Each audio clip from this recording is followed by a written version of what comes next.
Halo Fitness Mania, selamat datang di Dunia Ade. Kali ini saya lagi ada di Bali, di Rai Fitness Bali. Saya ada temennya nih kali ini. Halo Anggi. Halo. Ya, ini ada Mbak Anggi nih teman-teman sekalian. Kita akan melakukan latihan back untuk cewek. Ya. Untuk cewek, jadi buat cewek-cewek. Betul. Buat cewek. Anggi senang latihan back ya? Latihan back banyak ya? Banyak. Oke. Jadi pertama teman-teman saya mesti sampaikan dulu satu. Cewek senang latihan beban, bagus sekali ya, pasti ya. Jadi karena gimana pun juga teman-teman kalau kita bicara latihan beban, kebermanfaatannya begitu banyak besarnya, apalagi cewek mau turunin berat badan ya. Dan yang kedua, salah satu otot yang paling banyak di badan kita ternyata adalah di kaki dan di back. Nah, jadi pendekatan back kita bisa pendekatannya dua teman-teman sekalian. Jadi Anggi pendekatannya ada dua. Satu pendekatannya adalah yang namanya pulling atau tarik. Yang satu lagi yang namanya rowing atau mendayung.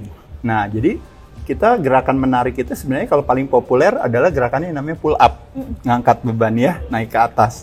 Tapi karena kebanyakan cewek, dia belum bisa langsung ngangkat pull up-nya. Jadi dia mengangkat pull up-nya dengan alat bantu. Dalam hal ini kita pakai pain loaded, yaitu adalah namanya lat pull down. Jadi instead of kita pulling up badan kita pulling down bebannya. Ya. Untuk sebelum saya lanjutkan gerakannya, biar Mbak Anggi latihan dulu. Normal ya. Oke, silakan Mbak. Nih lihat nih teman-teman ya, ini namanya lat pull down nih teman-teman ya. Nah ini gerakannya Mbak Anggi latihannya seperti ini nih, tuh. Ya. Iya, bagus sekali. Iya. Lanjut aja Mbak, silahkan ya, seperti normal biasa ya. Nah kalau teman-teman lihat nih dari sudut pinggir ya, nih kita lihat nih. Posisi tangannya Mbak Anggi bagus banget tuh, dia lurus. Tuh lihat tuh tangannya lurus semuanya ya, bagus ya. Nah yang terkena itu adalah dia, kalau yang kena itu adalah si latissimus dorsinya atau sayapnya. Selain itu juga kena bagian punggung bagian atasnya juga tuh teman-teman. Iya, nah kita lihat ya gerakannya kayak gini. Oke, itu dari sampingnya. Jadi gerakannya lurus tuh, lihat tuh gerakannya Mbak Anggi ya. Oke, kita lepas dulu. Ya, makasih Mbak. Ya, jadi teman-teman sekalian, ini adalah salah satu gerakan yang kita bisa lakukan. Kebetulan kita memakai gripnya yang wide ya, Mbak Anggi ya. Kita bisa lakukan gerakannya teman-teman bisa dengan wide grip seperti ini. Bisa dengan close grip seperti ini pun juga bisa. Nah ini ada yang namanya, kalau teman-teman tahu, ini namanya overhand grip. Kalau kita balik, ini namanya underhand grip. Nah gerakan ini sebenarnya melibatkan bukan cuma satu otot, benar nggak Mbak Anggi? Iya. Jadi yang kena adalah otot apa aja teman-teman sekalian. Selain otot backnya, sayapnya, upper backnya kena juga, trapeziusnya juga. Selain itu juga yang kena juga adalah apanya kalau teman-teman tahu? Yaitu adalah tangannya kita juga kena. Ya, gerakannya tangannya kita juga kena. Nah, kalau teman-teman lihat di sini, kalau kita posisinya kita mau ganti-ganti di sini, semakin kita posisinya semakin underhand, otomatis partisipasi si bicep, karena gerakannya menarik, akan lebih tinggi. Tapi semakin kita overhand grip, partisipasinya back kita yang lebih banyak. Ya, jadi teman-teman tadi Mbak Anggi udah ngelakuin gerakannya udah bagus sekali. Nah, apa aja tips-tipsnya yang mesti dilakukan ya? Jadi nomor satu teman-teman, yaitu adalah kita lihat di sini nih. Nah, coba teman-teman kameranya lihat dari belakang saya, coba lihat. Nah, jadi pas baru mulai kan kita suka ditaruh di sini nih Mbak Anggi nih. Ya kan? Nah, kalau bisa kita sebelum mulai kita turunin ke bawah. Nah, jadi teman-teman lihat di sini. Apa yang saya lakukan? Nah, jadi saya cuma dari lepas ini lalu saya lakukan gerakannya. Nah, saya tahan di sini. Ini gerakannya jadi kita mencoba untuk engagement di tulang belikat kita. Nah, lalu kunci pinggangnya, baru kita gerakannya tarik. Ya, turun lagi, lepas lagi. Gerakannya tarik. Nah, sekarang teman-teman lihat dari samping coba kameranya. Lihat, yang sering salah orang seperti apa biasanya? Nih gini nih Mbak Anggi. Sering nggak? Lihatnya dari samping coba kameranya. Coba kameranya lihat dari samping. Lihat nih, lihat ya sana ya. Nah, kalau yang salah gini, lihat gak? Nah, ini sering gini kan benar gak teman-teman? Nah, tapi kalau seandainya yang benar, pasti gerakannya kelihatan lurus gak dari samping? Nah, lurus kan teman-teman? Iya. Nah, jadi kita bisa memfokuskan kepada otot yang kita targetkan, ya. Jadi pada saat naik ke atas, Mbak Anggi jangan dilepas. Nah, tapi kita, ya tetap kita engage di lats-nya, baru kita turun lagi. Ya, baru turun lagi. Nah, apa yang membedakan sebenarnya itu detail sekali Mbak Anggi. Jadi waktu kita lakukan gerakan misalnya kita terlalu kuncinya terlalu kencang di lats-nya, di traps-nya di tulang belikat kita, maka yang banyak kena memang di daerah situ. Tapi ketika kita berusaha untuk Teman-teman lihat nih di sini sekali lagi saya ulang. Jadi waktu kita turun ini Banggi, jadi sebenarnya yang terjadi kita menurunkan shoulder kita. Coba kameranya dari belakang lihatnya. Nah, dari punggungnya ya lihat ya. Nah, jadi waktu kita ini kita turunin punggung kita. Nah, turunin punggung kita baru kita lakukan gerakan. Nah, ini yang kerja adalah si latissimusnya, si sayapnya. Tapi kalau seandainya kita kunci, lalu kita gini terus, boleh gak gini? Boleh aja. Boleh. Cuma kenanya lebih banyak di upper back-nya. Paham ya, Banggi ya? Yuk kita lakukan gerakan yang lain lagi. Varian yang Banggi boleh lakukan. Gerakan sama ini aja nggak apa-apa, Mbak. Mbak cuma nanti cobain pakai yang close grip. Ya, coba ya. Oke, yuk. Saya kurang tinggi lagi. Iya. Oke, sebentar. Ini Banggi, yuk sini. Iya, pegangnya di sini. Iya. Nah, ini teman-teman nih sebagai varian. Banggi masukkan lagi dikit lagi. Nah, iya. Nah, jadi ini variannya yang beda lagi nih, teman-teman. Ya, gerakannya. Nah, tuh. Jadi Banggi udah pas. Nah, pas sebelum mulai, ceritanya belum mulai. Nah, betul lihat gak tuh? Nah, jadi kalau lihat, ulang lagi Mbak Anggi coba. Lepas nih ya. Nah, sekarang baru mulai. Turunin. Nah, jadi dia turunin si bahunya yang namanya disebut dengan namanya shoulder. Turun ya, depression gitu. Nah, sekarang baru mulai langsung gerakannya. Iya betul, bagus sekali. Ini teman-teman kalau mau lihat gerakannya ini bagusnya dari sini lihat posisinya dia. Nah iya, nah tuh gerakannya tuh lihat tuh. Jadi pinggangnya kelihatan tuh di sini ya teman-teman. Nah tuh gerakannya Banggi bagus sekali. Iya, jadi benar-benar yang kerja adalah si lats-nya. Oke, bagus sekali. Iya, lepas Mbak. Oke, saya kasih satu gerakan lagi teman-teman ya, yang lainnya lagi. Banggi sekarang gerakannya. Nah, lihat tuh teman-teman bedanya apa tadi. Nah, Banggi gerakannya tadi kan overhand, sekarang dia underhand. Nah, yuk lagi Mbak. Iya, sama juga. Bicepnya dia akan bekerja nih teman-teman nih, sama nih. Nah, tapi lihat tuh. Nah, iya. Betul, iya. Banggi boleh tegap juga nggak apa-apa kalau yang ini. Nah, ini jadi pas naiknya tegap. Iya, betul. Iya, benar. Jadi kalau kita bicara secara detail ya teman-teman sekalian ya. Jadi pada saat underhand grip, Bangginya boleh pas naiknya, naik ke atasnya, Bangginya tegap aja. Iya. Nah, baru tarik ke bawah. Iya. Nah, betul. Kayak gitu ya. Tapi kalau pada saat overhand grip, tadi kita harus sedikit agak mundur ke belakang. Tapi kalau underhand, bisa kayak gini, nggak ada masalah. Ya. Cuma di sini kerjanya bicepnya lebih sedikit, lebih partisipasinya lebih banyak. Iya. Bagus sekali. Iya. Ini beberapa varian latihan yang teman-teman bisa lakukan hanya dengan menggunakan lat pull down. Banggi ada yang mau ditanyain nggak ke saya? Apa? Kalau gerakan yang paling sering untuk back di sini kan, ini untuk yang tadi kan udah dapat tiga betul. Gerakan dan memang beda-beda masing-masing. Biasanya yang paling bagus berapa kali untuk satu minggu? Berapa kali backnya ya? Sebenarnya secara idealnya tentu orang cuma bilang bahwa kalau bisa paling tidak seluruh otot kita terlatih minimal paling nggak 1 kali. Jadi berarti back harus kena dalam seminggu, harus kebagian. Kebagian 1 kali? Iya, 1 kali harus kebagian. Kalau misalnya boleh ya 2 kali ya boleh aja, nggak masalah. Nah, tapi kalau dalam pas kita latihan backnya, teman-teman pun juga boleh varian. Kita pada saat latihan back, misalnya mau khusus 1 sesi back semua misalnya, boleh. Tapi di sisi lain, boleh nggak pada saat saya latihan back, saya gabung dengan latihan tarik yang lain. Misalnya latihan traps atau latihan bicep. Boleh juga, nggak ada masalah juga. Jadi Mbak Anggi sesuai dengan schedule-nya masing-masing. Nah, setiap jenis latihan back, nah ini semuanya beda-beda. Tapi kalau saya buat cewek, saya pasti akan rekomen sebanyak mungkin varian, kenapa enggak gitu. Betul. Ya, jadi yang penting bisa dirasain, banyak variannya bagus. Kayak tadi kan, bisa wide grip, bisa close grip, bisa overhand, bisa underhand, lakuin. Bahkan di beberapa tempat teman-teman lihat ya, ini ada ini kan Banggi ya, lihat ya. Nah ini kan ada posisi tangannya, beda lagi nih kalau kayak gitu kan Banggi ya. Nah ini kalau tadi posisinya juga yang gini juga ya kan, ini yang berbeda lagi. Lalu ada juga posisinya yang ini, jadi ini hanya sudut-sudutnya aja berbeda. Nanti teman-teman di gym pasti mereka juga pasti punya ya.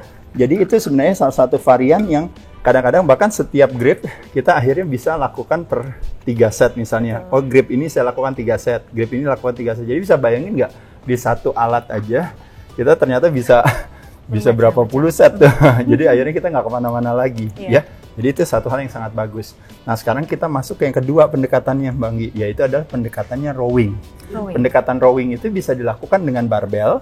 Jadi yang namanya bend over barbell rows bisa dilakukan dengan dumbbell, ya kan? Kalau yang one arm dumbbell kan, tapi bisa lakukan juga dengan alat ini, yaitu adalah dengan kabel. Yuk, mari yuk kita lakukan ya. Nah ini pakai yang ini ya biasanya deh ya.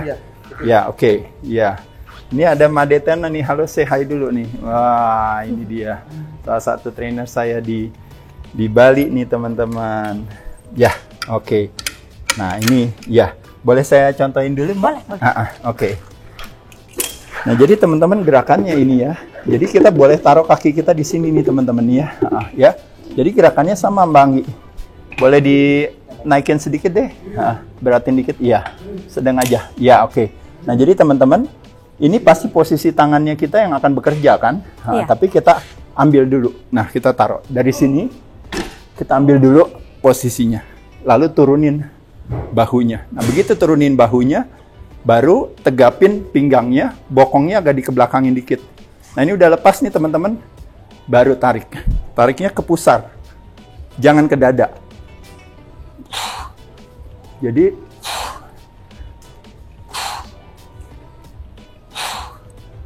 teman-teman lihat ya di sini ya. Jadi buang habis sampai ke bawah, lepas saja, baru tarik lagi. Kunci di puncak gerakan, mau ditahan di sini juga boleh nih Manggi. Ya. Kenanya banyaknya di mana? Kenanya di lats, kena juga di upper back-nya juga.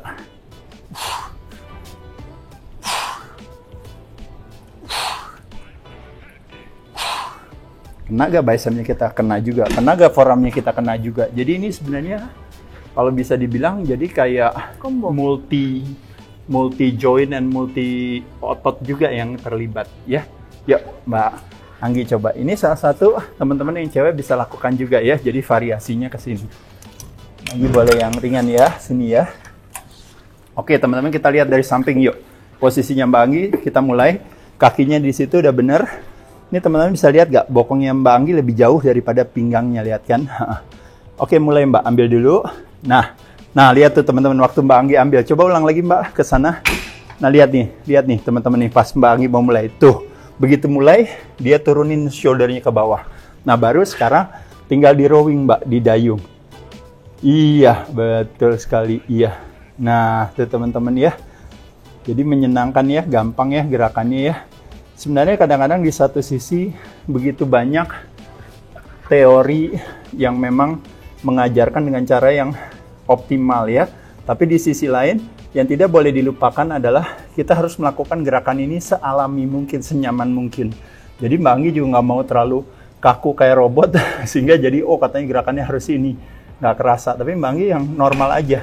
Kadang saya sering mengajarkan kepada teman-teman untuk melakukan aktivitas gerakan. Kadang-kadang saya bilang, coba aja kamu lakuin, nggak usah pakai ilmu apa-apa. Jalanin aja yang menurut kamu nyaman. Badan kita itu sangat cerdas sebenarnya untuk dia berusaha untuk mencari yang nyamannya seperti apa. Nanti setelah mendapatkan kenyamanan, baru pada saat itu kita kasih sedikit teori untuk kita bisa tajamkan gerakan tersebut. Tapi yang penting nyaman dulu. Karena ketika kita nyaman, kita lakukan gerakan itu, kan kita akhirnya bisa menjalankannya ya. Tapi kalau gerakannya meskipun secara teorinya tinggi dan bagus, tapi Mbak Anggi kok nggak nyaman gini ya, kayak kaku gini, akhirnya nggak bakal kita lakukan, jadi rugi gitu. Betul. Pada kenyataannya sebenarnya menurut saya ilmu fitness ya, kalau teman-teman tahu, itu tuh nggak susah-susah banget gitu. Kadang-kadang trainer aja yang sering bikin susah gitu, karena kita berkeinginan supaya dengan kita bisa memberikan solusi kesusahan itu, nilai kita menjadi lebih tinggi di mata klien kita gitu. Tapi pada kenyataannya sebenarnya mereka nggak perlu kita juga, mereka juga udah ya, bisa jalanin. Perlu coba dulu, betul. Terus dirasain. Betul. Nanti kalau memang belum betul, seiring dengan waktu berjalan tuh akan bisa ngerasain otot mana yang kena. Betul. Gitu. Cuma memang alasan kenapa kita butuh trainer untuk jagain kita lebih kepada prinsip daripada latihan, yaitu adalah apa Mbak Anggi? Yaitu adalah mengoptimalkan manfaat, yang diminimalkan adalah resiko. Jadi itu saja. Biasanya yang sering terjadi adalah apa? manfaatnya nggak dapet tapi nggak ada resiko juga. Jadi nggak apa-apa juga gitu. Tapi sehatnya, ya minimal dapat geraknya, dapat sehatnya gitu. Atau tetap kena sebenarnya, cuma mungkin kenanya di bicepnya gitu. Nggak kenanya mungkin di backnya, atau mungkin kenanya di upper backnya, nggak kena di lats-nya gitu. Tapi dengan kita belajar sedikit demi sedikit, kita akan bisa berfokus kepada otot yang kita targetkan. Dan akhirnya terjadi yang namanya mind and muscle connection itu tadi. Yuk sekali lagi Mbak Anggi. Ayo nih teman-teman, kita lihat nih ya gerakannya. Yang nyaman dari samping kita lihat nih, bagus nih gerakannya. Mbak Anggi ambil. Iya tuh, bener ya teman-teman ya. Yang nyaman aja Mbak, iya. Pas maju ke depan, maju aja badannya Mbak. Nah gitu, betul. Pas maju ke depan, santai aja maju. Iya, nah, jadi badannya bisa maju, turun ke bawah, baru nanti kunci lagi. Betul, iya. Nah tuh bagus sekali ya teman-teman, lihat ya. Nah, bagus banget Mbak. Iya. Oke, bagus. Lihat ya teman-teman ya. Itu Mbak Anggi berusaha untuk turunin ke bawah ya. Jadi dia nggak naikkan ke dadanya, ke atasnya ya. Atau nggak terbuka terlalu lebar ke sininya. Karena kalau terlalu lebar, kenanya nanti ke bahu bagian belakang. Tapi kalau dia turunin ke bawah, nah pada saat itu yang kenanya adalah di otot punggungnya, di latissimus dorsinya ya. Oke, thank you Mbak. Satu lagi, Mbak Anggi, boleh gak saya tanya? Kita duduk aja di sini Mbak. Boleh. Boleh gak saya tanya sama Mbak Anggi? Iya, Mbak Anggi sini. Maaf ya. Iya, iya. Sini. Nah, kan cewek seringnya katanya, duh saya nggak mau latihan back, nanti back saya terlalu lebar. Mbak Anggi ngerasa gitu atau enggak? Kenapa tetap latihan back?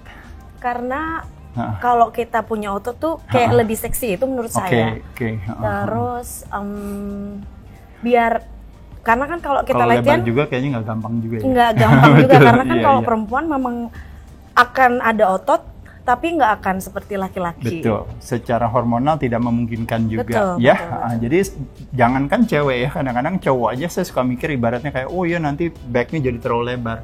Kita aja nggak ada latihan nggak lebar-lebar ya deh. Jadi teman-teman, justru kebermanfaatan daripada kita latihan back dengan berbagai angle, terutama cewek ototnya. Jadi semakin banyak otot yang kita latih, otomatis semakin kita punya yang namanya sensitivitas secara insulin itu jadi lebih tinggi. Permasalahan metabolic syndrome atau permasalahan jantung pada pembuluh darah itu terjadi karena sel tidak sensitif lagi terhadap insulin gara-gara kita konsumsi karbonya yang terlalu tinggi. Betul. Nah jadi solusinya teman-teman sekalian, kalau orang kan cari solusinya sering medikasi. Sedangkan medikasi prinsipnya adalah dia suppress appetite atau symptoms. Tapi dalam proses kita menekan symptoms itu, kita sebenarnya diberi kesempatan untuk merubah ulah perilaku kita. Nah, pada saat kita rubah perilaku kita, apa yang perilaku yang bisa saya lakukan untuk dalam arti menurunkan gula darah saya, atau kedua, bagaimana caranya selnya supaya tidak sensitif lagi, supaya lebih sensitif terhadap insulin, berarti saya harus latihan beban. Betul. Nah, makanya, dan latihan beban, latihan back kenapa penting? Karena back adalah otot terbanyak setelah kaki. Jadi back dan kaki itu penting untuk dilatih. Iya, dan cewek nggak perlu takut backnya jadi terlalu berotot atau terlalu jadi lebar, jadi seolah-olah, oh enggak saya nggak mau latihan. Justru dengan rajin latihan, semakin banyak kita punya daya tampung terhadap pembuangan gula yang sering kita konsumsikan. Skeletal muscle is the largest site of glucose disposal, tempat pembuangan gula yang terbanyak. Dengan semakin rajin latihan beban, semakin baik. Prinsipnya teman-teman sekalian, kalau boleh tahu, Mbak Anggi boleh cerita gak? Kalau latihan back, biasanya berapa set dan berapa repetisinya biasanya? Berapa jenis gitu ya? Biasanya kalau sih, jenisnya Mbak Anggi berapa? Karena biasanya kombinasi juga pakai barbel. Betul. Jadi ada sebagian yang kalau masing-masing, ya jadi jenis berarti boleh varian ya, tergantung kreativitas. Tapi kalau masing-masing satu jenis berapa set biasanya Mbak Anggi lakuin? Kalau satu jenis biasanya 3 set, repetisinya di 15 sampai 20. Oke, berarti sekitar 3 set, 15 sampai 20 ya. Oh ya, kalau teman-teman kalau boleh ya Mbak Anggi, nah ini masukkan aja dikit. Jadi kalau kita berbicara yang namanya hypertrophy, itu sebenarnya secara teoretis balik lagi, memang ke 15-20 itu sebenarnya oke aja.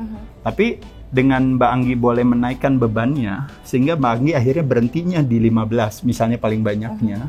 Nah itu sebenarnya akan jauh lebih bagus. Karena salah satu daripada indikator yang namanya beban, latihan beban itu sebenarnya indikatornya adalah load itu sendiri. Jadi artinya kalau kita bicara muscle building, semakin kita ngangkatnya dengan repetisi yang semakin tinggi, berarti kita tahu bebannya berarti ringan. Nah berarti saya harus naikkan bebannya. Tapi saya nggak mau bebannya terlalu berat sehingga saya 3 kali aja nggak kuat. Atau bahkan sekali aja nggak kuat. Nah, tapi kalau bisa berdasarkan teoretis sekali lagi ya teman-teman ya, berdasarkan teori 6-12 Mbak Anggi. Nah, jadi dia jatuhnya di sana. Jadi masukan saya ke Mbak Anggi, kalau boleh bebannya ditambahin lagi sehingga jadi habisnya di 12. Atau misalnya tadi bilang boleh nggak habisnya di 15? Boleh. Tapi kalau kita masih bisa ngangkat sampai 20 kali, berarti bebannya terlalu ringan. Berarti boleh ditambah. Ya, nah dari situ jadi itu bisa jadi masukan buat teman-teman sekalian. Kalau biar badannya sebagus Mbak Anggi nih. Udah berapa lama latihan? Mulai di gym itu udah 4 tahun ya. 4 tahun. Cuman memang di awal-awal itu kayak olahraga di rumah. Jadi kayak hit cardio itu di awalnya tuh hit cardio terus udah mulai kayaknya bosen deh gitu. Terus ke gym. Jadi awalnya itu. Jadi posturnya malah lebih dapat di gym ya pada saat melakukan latihan beban ya. Mungkin karena banyak alat yang bisa dicoba. Jadi lebih walaupun lama nggak kerasa. Jadi mungkin kalau di rumah kan 30 menit atau karena satu alat kadang dumbbell ya butuh kreativitas yang tinggi. Jadi memang sekali lagi teman-teman sekalian, dari katanya sekolah itu education center. Kalau yang namanya gym itu yang namanya fitness center gitu. Jadi apa kelebihan daripada center tersebut? Kalau di sekolah itu ada sumber daya manusianya, ada sumber daya fasilitasnya. Sehingga makanya orang jadi kalau saya belajar sendiri sama saya pergi ke sekolah, ke universitas misalnya, tentu otomatis dia lebih tajam ketika dia belajar di pusat pendidikan. Begitupun juga dengan di pusat kebugaran. Jadi ketika Mbak Anggi latihan di rumah, ya mungkin dalam situasi kemarin ya musim infeksi apa boleh buat ya di rumah. Tapi sekarang kita bisa kembali lagi ke pusat kebugaran sehingga Mbak Anggi punya berbagai varian sumber daya manusia, trainernya ada Blimade yang bantuin, lalu ada fasilitasnya, jadi sumber daya alatnya, sumber daya fasilitasnya, sehingga latihan kita bisa lebih optimal. Teman-teman kurang lebih itu ya. Mbak Anggi selain juga anak fitness ya, Mbak Anggi juga adalah seorang penyanyi ya Mbak ya. Nah, ada gak perbedaannya Mbak ketika nyanyi? Mbak kan sekarang kan komposisi tubuh jadi lebih bagus dengan latihan beban dan sebagainya. Itu pengaruh gak ke kualitas suara atau stamina dalam nyanyi itu gimana? Kalau stamina banget ya, karena kan saya suka yoga, suka lari. Jadi mungkin ada beberapa yang nggak suka lari terlalu lama karena mungkin kebutuhan untuk di pekerjaan nggak. Kalau saya sebagai penyanyi kan butuh energi yang panjang karena kan nggak, dalam arti maksud saya berarti dengan komposisi tubuh Mbak Anggi yang lebih baik dibandingkan dengan misalnya Mbak Anggi ceritanya kegemukan gitu, atau kebalikannya misalnya Mbak Anggi ternyata kekurusan gitu.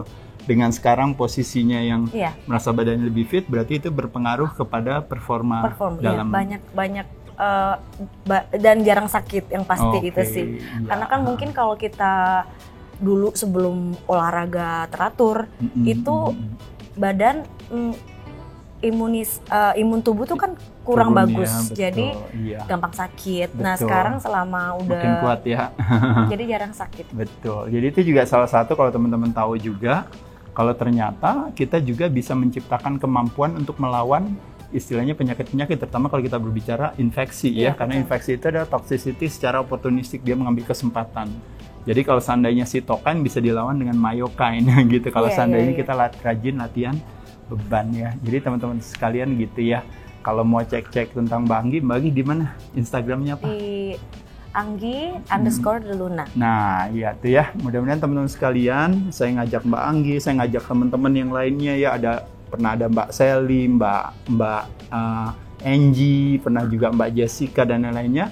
Saya berharap mudah-mudahan teman-teman di sana yang wanita nggak boleh takut. Ini adalah contoh-contoh yang luar biasa yang teman-teman bisa jadikan sebagai motivasi gitu, dengan rajin latihan beban, terutama ya kalau saya pasti proposalnya selalu itu ya, terutama buat cewek nggak perlu takut, yang ada malah badannya tambah sehat, penampilannya tambah cantik, tambah langsing, muda ya, bahaya luar biasa, dan juga yang pasti ternyata representasi secara performanya tadi seperti Mbak Anggi ada seorang penyanyi, mungkin teman-teman yang lain mungkin seorang pengusaha, mungkin ada juga orang lain yang bekerja di tempat lain, ternyata ikut menolong ya, membantu performanya.